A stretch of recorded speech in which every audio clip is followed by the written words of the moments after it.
Hello, good morning friend. आज आप देख रहे हैं स्टडी पॉइंट यूट्यूब चैनल। पिछले क्लास में हम 8.1 टू 8.4 सारे क्वेश्चन क्लियर किए। आज हम एक क्वेश्चन बताएंगे 9.1, जिससे वन क्वेश्चन 6 मार्क्स का श्योर आता है। आज जो भी हम क्वेश्चन बताने जा रहे हैं उसी में से ही एक क्वेश्चन श्योर एंड सर्टेन आपके एग्ज़ाम मैट्रिक एग्ज़ाम में श्योर आएगा। इसीलिए आज का क्लास आप लोगों के लिए बहुत ही इम्पॉर्टेंट है। अगर आप आज का क्लास को समझ लिए, जो आप मेरे साथ अगर शुरू से अंत तक बने रहेंगे तो निश्चित ही आप समझ जाएंगे। ये 6 मार्क्स का वन क्वेश्चन आपके एग्ज़ाम में श्योर आता है, और हम जो बोल देंगे कि ये क्वेश्चंस 2 या 3 क्वेश्चन इंपॉर्टेंट क्वेश्चन जो हम बताएंगे इसी में से आपका एग्ज़ाम में आएगा, तो फिर उसी में से ही आएगा। क्योंकि हम लोगों का 15 इयर्स पढ़ाने का एक्सपीरियंस है, इसलिए हम लोग को आइडिया हो गया है कि कौन सा क्वेश्चन आएगा, कौन सा क्वेश्चन आने वाला है। तो माय फ्रेंड, आप श्योर एंड सर्टेन आप शुरू से लास्ट तक मेरे साथ बने रहें और इस चैप्टर को क्लियर करें। इससे पहले आप मेरा जो लास्ट क्लास में जो हम बतलाए थे उसका कुछ फार्मूलाज जो है, ट्रिग्नोमेट्री का कुछ फार्मूलाज, कुछ values, suppose that sine 0 degree sine 30 degree का क्या वैल्यू होता है, वो टेबल अगर आप हम जो पिछले क्लास में हम दिए थे वो अगर टेबल आप अच्छा से समझ करके और याद कर लेंगे तो ये चैप्टर बनाना आप समझना आपके लिए बहुत इजी हो जाएगा। ओके, हम चलते हैं चैप्टर 9.1। इसमें सबसे पहले हम ये देखेंगे कि उन्नयन कोण क्या है। उन्नयन कोण इजी है। अब सपोज दैट आप यहाँ अर्थ पे हैं और यहाँ पे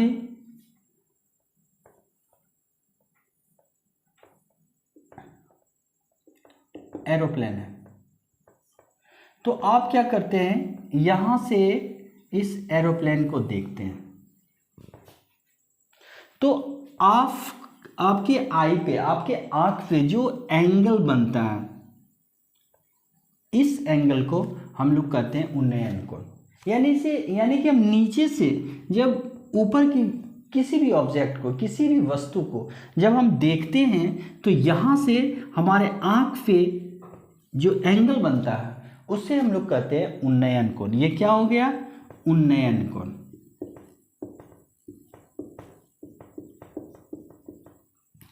और अवनमन कोण क्या है? अब हम लोग देखेंगे अवनमन कोण। अवनमन कोण इसमें क्या होता है कि सपोज दैट एरोप्लेन पे यहाँ पर कोई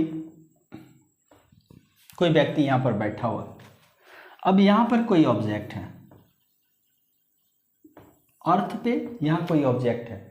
अब वो व्यक्ति यहाँ से जो है इस ऑब्जेक्ट को देखेगा। जैसे ही देखा तो इसके आईज पर जो एंगल बनेगा तो इसे कहते हैं हम लोग अवनमन कोण। ये हो गया अवनमन कोण। तो क्लियर हो गया उन्नयन कोण और अवनमन कोण क्या है। अब हम चलते हैं चैप्टर 9.1 का क्वेश्चन नंबर 2। आपका क्वेश्चन दिया हुआ है कि आंधी आने से एक पेड़ टूट जाता है। आंधी आने से एक पेड़ टूट जाता है और टूटा हुआ भाग इस तरह मुड़ जाता है कि पेड़ का शिखर जमीन को छूने लगता है। पेड़ का जो शिखर है वो जमीन को छूने लगता है और इसके साथ 30 डिग्री का कोण बनाता है। पेड़ के पाद बिंदु की दूरी, जहाँ पेड़ का शिखर जमीन को छूता है, 8 मीटर है। तो पेड़ की ऊंचाई ज्ञात कीजिए। सही बात है, क्वेश्चन बहुत इजी है। ये क्वेश्चन नंबर 2 है। इसमें हम लोग क्या देखते हैं कि मान लीजिए कि ये एक पेड़ है और ये पेड़ का शीर्ष भाग हो गया, ये पेड़ का बेस भाग हुआ, यानी कि पाद बिंदु। अब यहाँ पे ये अर्थ है, तो हम इसको डिनोट कर दीजिए ए बी। हम लोग लिखेंगे माना ए बी कोई पेड़ है,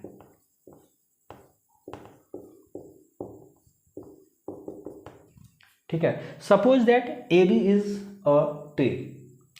अब यहाँ पे हम लोग क्या देखते हैं कि अब देखिए इसका जो है इस पार्ट से आंधी आने से यहाँ से इस पेड़ का जो है ये भाग सी पॉइंट से ये पेड़ जो है टूट जाता है। अब जैसे ही ये पेड़ टूटा, इसका यहाँ पे इसका पेड़ में इसका कुछ पार्ट जो है रह गया, बिल्कुल टूट के नहीं गिरा, ये यहाँ पर कुछ फंस के रह गया है यहाँ पे। और ये जब फंस के रह जाएगा तो ये जस्ट कहाँ जाएगा, तो ये भाग को, है ना, ये भाग टूटा और ये आकर के अर्थ को, जमीन को छूने लगा। तो देखिए ये पार्ट जितना टूटा वही पार्ट तो इस जमीन को छुएगा। हम लोग माने तथा माना पेड़ का टूटा भाग, पेड़ का टूटा भाग BC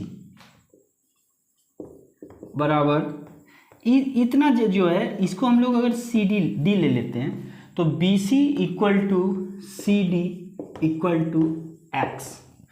ये पार्ट जो होगा X, तो ये वाला पार्ट भी क्या होगा, X ही होगा। क्यों, तो पेड़ का ये भाग जो टूटा है यही भाग आकर के अर्थ को टच करता है, जमीन को छूता है, ठीक है। तो अब क्या दिया हुआ है कि आंधी आने से एक पेड़ टूट जाता है, टूटा हुआ भाग इस तरह मुड़ जाता है कि पेड़ का शिखर जमीन को छूने लगता है। सही बात है, यहाँ जमीन को छूने लगता है और इसके साथ 30 डिग्री का कोण बनाता है। यहाँ पर जो एंगल बनता है वो कितना डिग्री का, 30 डिग्री का। अब देखिए पेड़ के पाद बिंदु की दूरी जहाँ पेड़ का शिखर जमीन को छूता है 8 मीटर है। तो ये देखिए ये जो आपका ट्री है इसके जस्ट बेस पार्ट यानी पाद बिंदु यहाँ ए से इस पेड़ का टूटा भाग जो जमीन को यहाँ पे छू रहा है, दोनों की जो डिस्टेंस है वो 8 मीटर यानी 8 मीटर दिया हुआ है। अब क्या है कि ये देखिए आपका ये जो भाग है AD इक्वल टू 8 मीटर, ये आपको दिया हुआ है। अब हम क्या करते हैं, देखिए ये एंगल तो आपका 90 डिग्री का एंगल होगा, इसलिए ACD एक राइट एंगल ट्रायंगल होगा। अब हम लोग क्या करते हैं, आपको क्या निकालना है, तो इस ट्री का, इस पेड़ का हाइट निकालना है। तो हम लोग क्या करते हैं कि ट्रायंगल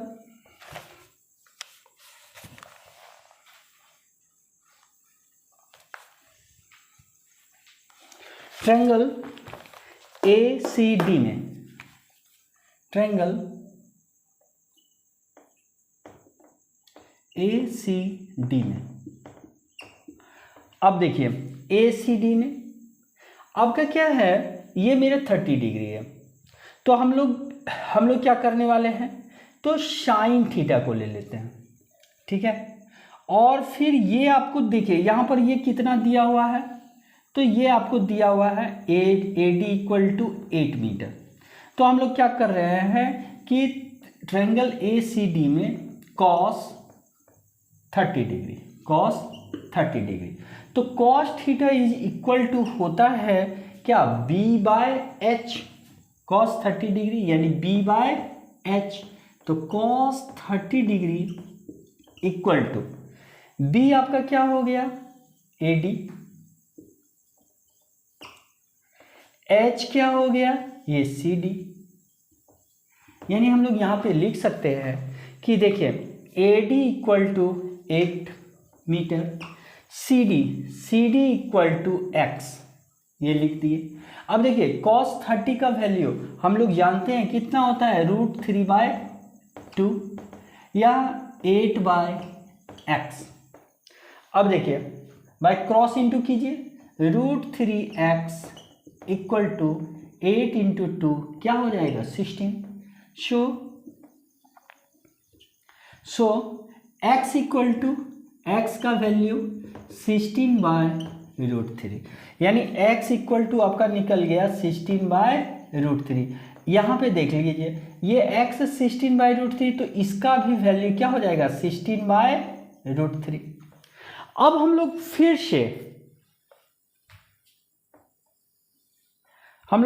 फिर से एक बार इस ट्रायंगल में आएंगे, ट्रायंगल ACD में, ठीक है। अगेन तो हम लोग अब क्या देखिए, इसका वैल्यू निकल गया, इसका वैल्यू निकल गया। अब हम लोग क्या लेते हैं कि इसको हम लोग लेंगे, इसका वैल्यू हमको चाहिए तो हम लोग लेंगे, या तो साइन भी ले सकते हैं या तो फिर हम लोग टेन भी ले सकते हैं। तो हम लोग साइन ही लेकर के चलते हैं। Sine 30 degree equal to P/H। तो P/H, तो P क्या होता है, P क्या होता है यहाँ साइन 30 डिग्री, साइन 30 डिग्री का वैल्यू जो होता है 1/2, और P का यहाँ पर वैल्यू देखिए ये क्या है मेरा AC, P जो हो गया AC, और H यानी क्या है ये CD। अब देखिए 1/2 equal to AC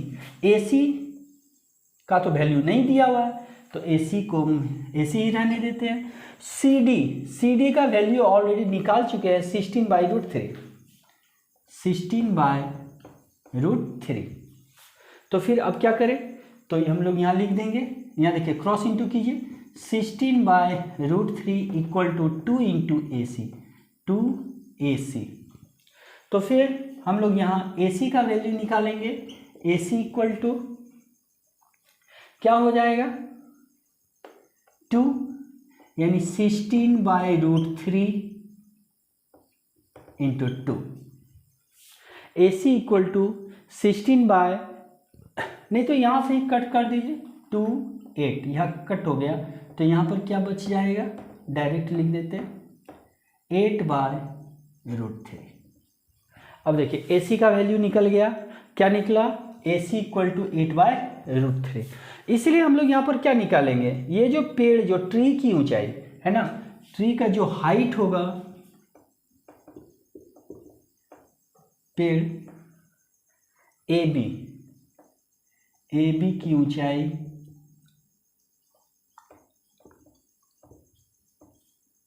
equal to, यहाँ देखिए ये जो पेड़ जो है AB की ऊंचाई क्या हो जाएगा BC प्लस यहाँ से यहाँ BC, फिर यहाँ से यहाँ AC, BC plus AC। BC का वैल्यू क्या दिया हुआ है 16/√3, तो यहाँ 16/√3 लिखेंगे, प्लस AC क्या दिया हुआ है, AC क्या दिया हुआ है, तो अभी हम AC का जस्ट वैल्यू निकाल चुके हैं 8/√3, तो यहाँ लिखेंगे 8/√3। अब देखिए इसको हम लोग क्या करेंगे, √3 का एलसीएम लिए क्या √3, और इधर जो है 16 प्लस 8, तो यहाँ क्या हो जाएगा 16 8 24/√3। अब जो है √3 को हटाने के लिए हम लोग √3 से जस्ट ऊपर नीचे हम लोग इंटू कर देंगे, तो यहाँ पर कितना हो जाएगा 24 इंटू √3, 24√3 इंटू √3 3 होगा, 3 से कट कीजिए 24 को, क्या हो जाएगा 8, यानी 8√3। यानी पेड़ की जो ऊंचाई है वो पेड़ की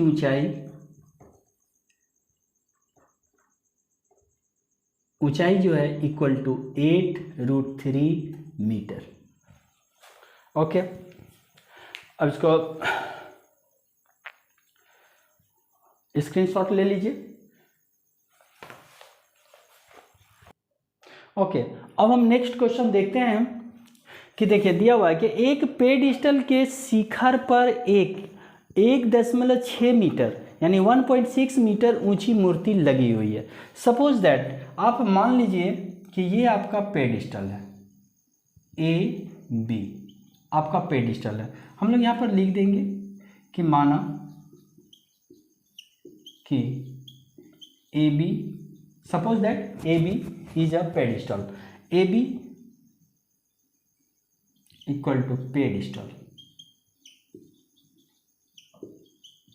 ठीक है, तो यहां पर दिया हुआ है कि एक पेडिस्टल के शिखर पर, शिखर मीन्स क्या, ये, अब इस शिखर पे, ये इसका पेडिस्टल का ये बेसिक पार्ट हुआ और ये जो होता है इसका शिखर पार्ट हुआ। तो एक पेडिस्टल के शिखर पर एक 1.6 मीटर ऊंची मूर्ति लगी है। यहां पर एक मूर्ति लगी हुई है, यहाँ पे एक मूर्ति लगी हुई है। तो इस मूर्ति की जो है ऊंचाई जो है, यानी मूर्ति क्या है मेरा BC, तो 1.6 मीटर ये दिया हुआ है कि एक पेडिस्टल के शिखर पर एक 1.6 मीटर ऊंची मूर्ति लगी हुई है। भूमि के एक बिंदु से मूर्ति के शिखर का उन्नयन कोण, मान लीजिए ये अर्थ है, अर्थ के एक पॉइंट से, ठीक है ना, भूमि के एक बिंदु से मूर्ति के शिखर का उन्नयन कोण 60 डिग्री है। मान लीजिए यहाँ से मूर्ति का जो शिखर है, यहाँ ये शिखर है, इसका उन्नयन कोण जो है यहाँ से, मतलब मूर्ति को यहाँ इस पॉइंट से मूर्ति के शीर्ष पार्ट को देखा जाता है, तो उन्नयन कोण जो बनता है वो 60 डिग्री का है। बिल्कुल ठीक है। और उसी बिंदु से पेडिस्टल के शिखर का उन्नयन कोण, पेडिस्टल हम क्या लिए हैं ए बी, तो इसका जो शिखर है ये बी पॉइंट होगा, तो इसका उन्नयन कोण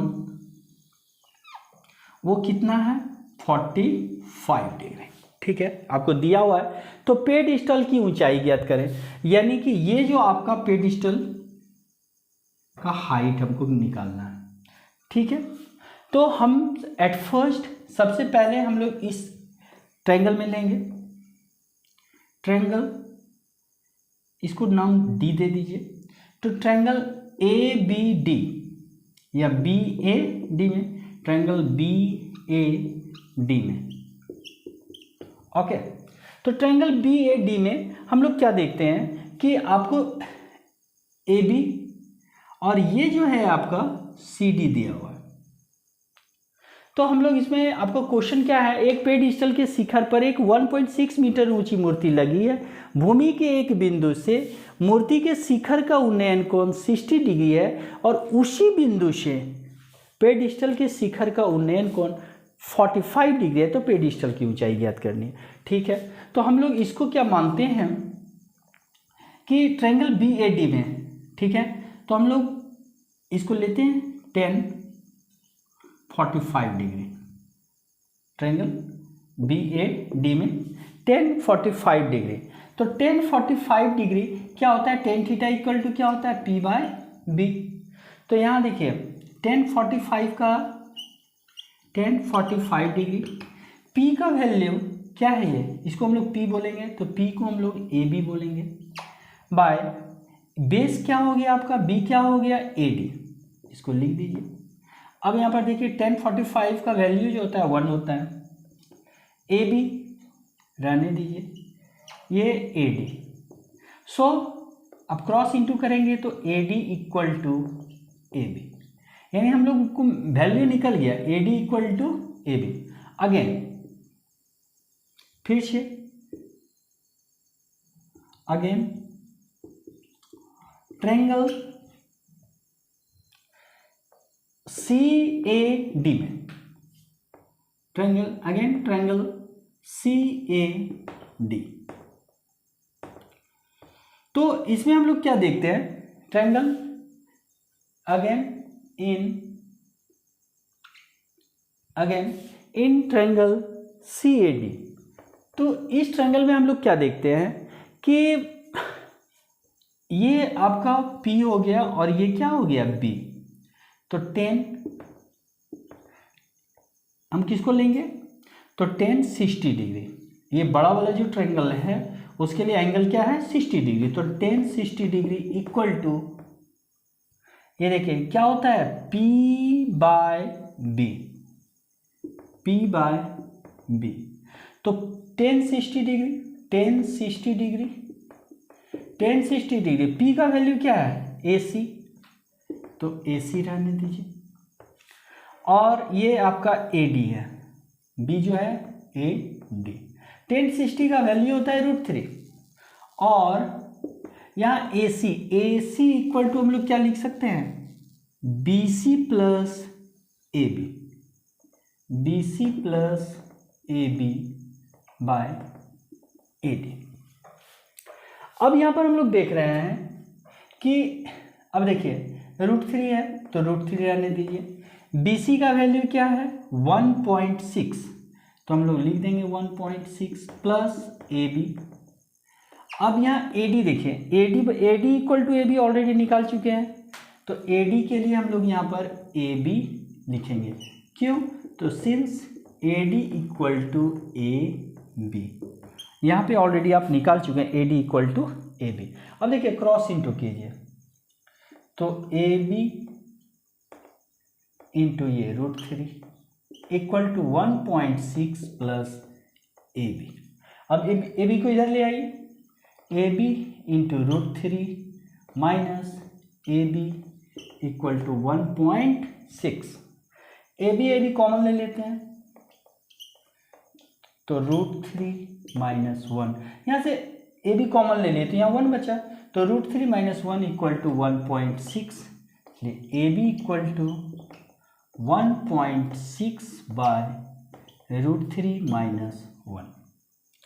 अब आप इसको आगे भी बढ़ा सकते हैं, हम क्या करते हैं कि इसमें जो है, यहाँ देखिए मेरा क्या है √3 माइनस 1, तो यहाँ पे हम √3 प्लस 1 और यहाँ √3 प्लस 1 से मल्टीप्लाई करेंगे। अब जब चाहे ऑब्जेक्शन डालिए तो इसको हम लोग कट कर देंगे, तो क्या हो जाएगा AB equal to 1.6 into √3 plus 1, और यहाँ हम फॉर्मूला जानते हैं a minus B into A plus B equal to A² minus B²। So हम लोग यहाँ लिखेंगे √3 का होल स्क्वायर माइनस 1 का स्क्वायर। यहाँ फार्मूला साइड में लिख दीजिए a plus B into A minus B equal to A² minus B², ये फार्मूला होता है। तो हम लोग यहाँ लिख सकते हैं 1.6 इंटू √3 प्लस 1 बाय √3 का होल स्क्वायर 3, 1 का होल स्क्वायर माइनस 1, तो 1.6 इंटू √3 प्लस 1 बाय 3 माइनस 1 2, अब 2 से कट कर दीजिए 0.8, 0.8 इंटू √3 प्लस 1 मीटर। ओके, तो ये पेडिस्टल की जो ऊंचाई हुआ, पेडिस्टल की जो हाइट है लिख देंगे, सो पेडिस्टल की ऊंचाई equal to 0.8 into √3 plus 1 metre.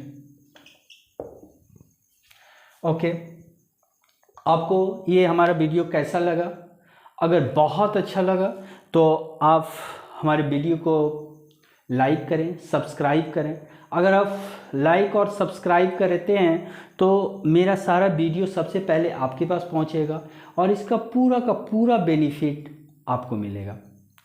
और जब भी हम क्लास मतलब लें तो मेरा लास्ट वाला वीडियो ज़रूर देख लीजिए, उसमें कुछ भी फार्मूला होता है और या उससे रिलेटेड कुछ भी क्वेश्चंस होते हैं जो हम लोग बहुत ही बेसिक पार्ट हम लोग किसी भी चैप्टर का पहले ही बता देते हैं। अगर आपका थ्योरी क्लियर है तो आपको चैप्टर समझने में बहुत इजी हो जाएगा।